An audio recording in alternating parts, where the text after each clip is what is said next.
Hey everybody, today I'm going to have a little tutorial here showing you how to draw on black paper with a white jelly roll pen. I'm going to show you exactly how I do it. You can vary it however you want to, but if you do it the way I do it, you'll get pretty good results. We're going to start out with a number 10 jelly roll pen.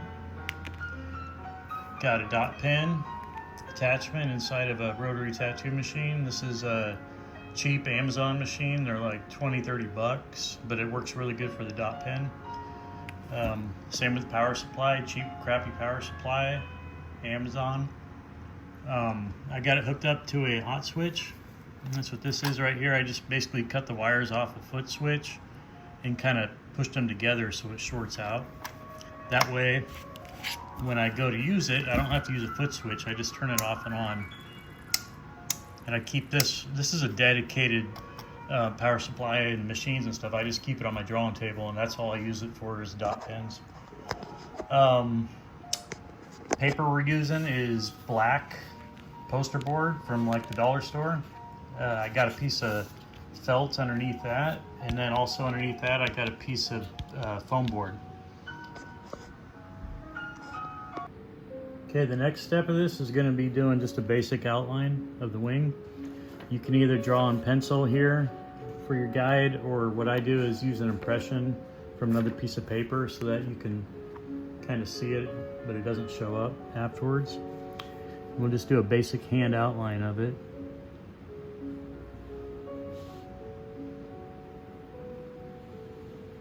You notice I have a glove on my hand. It's one of those, I don't know if they're nylon or spandex or whatever, that you use for iPads, so your hand slides on the screen. Works really good for sliding along the paper, and I use this every time I use a dot pen. I actually kind of wear it funky. I skip my ring finger and put it over my middle finger because that's what I actually support my hand and the dot pen on.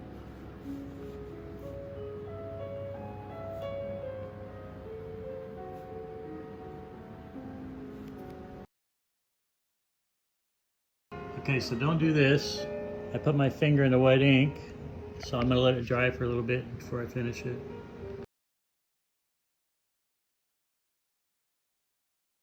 Okay, now we're gonna make some dots.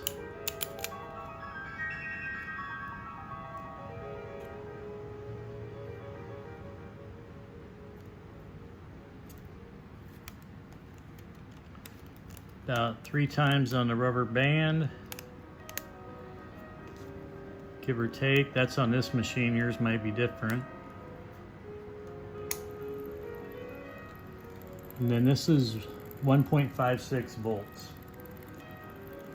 That's usually about right for this machine. Every machine's gonna vary a little bit. Some might need up to about 4, others, you know, down to 1.4 or whatever. As low as you can go is generally the best route. Okay, the other thing I like to do is always have a piece of scratch paper that's the same exact paper that you're drawing on, especially for these gel pens, because they tend to get junked up on the tips and they don't feed really good. So what I like to do is some practice lines, first of all. And if it's not flowing freely, what you can do is kind of bang it on the side, get more ink going out. You can take a napkin and wipe the tip off, but just start to get a feel for it before you start drawing on your picture. That's flowing pretty good.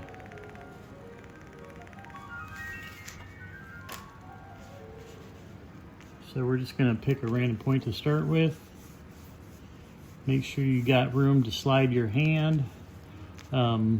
This is a pretty small piece of paper, so it's actually kind of hard to use small paper because you basically have to treat it like a tattoo. You have to have the paper really tight. If it's not tight, it'll bounce and you'll get smeared dots. So with this one, what I'm actually going to do is grab the side of the paper and kind of bend it up just so I can keep it nice and tight right where I want to work. Start slow and then gradually increase the speed of your hand outward.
Then when you're all done, you can just take the pen and fill in all the little holes and little mess ups and stuff. One other thing too is the dot pen dumps out a lot more ink when it's in there than it does when you're just outlining normally. So if you wanted to make these lines even bolder, you could go back over all the lines you outlined nice and slow and just dump some paint on them. I don't really worry about that, but that's it.